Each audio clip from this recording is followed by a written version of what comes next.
ابھی چونکہ رمضان کا مبارک مہینہ چل رہا ہے تو رمضان سے متعلق، روزوں سے متعلق، تراویح، زکوٰۃ، یہ بہت سارے مسائل پینڈنگ میں تھے، تو اس کے لیے آج کچھ سوالات کو ہم لے رہے ہیں۔ یہ پہلا سوال ہے، پوچھنے والے کوئی سعید صاحب ہے، انہوں نے پوچھا ہے ان کی اہلیہ پریگننٹ ہے، 4 مہینے کا حمل ہے، اب اس کو کچھ ویکنیس ہوتا ہے، کمزوری ہوتی ہے، تو ایسی صورت میں وہ عورت کیا کرے؟ حاملہ عورت، پریگننٹ عورت، روزے کے بارے میں، روزہ رکھے نہیں رکھے؟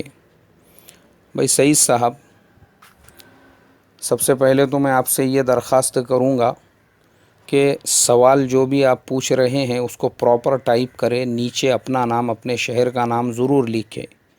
آپ نے سبجیکٹ میں ایس بی ایس لکھا ہے، اس کا مطلب کیا ہے؟ تو پراپر ای میل کیجئے۔ اب رہا آپ کا جو سوال ہے اس کا جواب، فتاوی عالمگیری جلد نمبر 1 صفحہ نمبر 207۔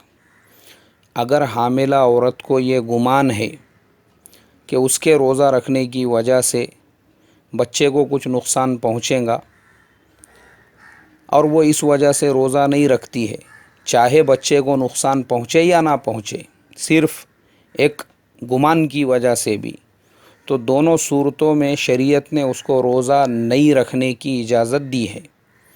بعد میں وہ اپنے ان چھوٹے ہوئے روزوں کی قضا کر سکتی ہے۔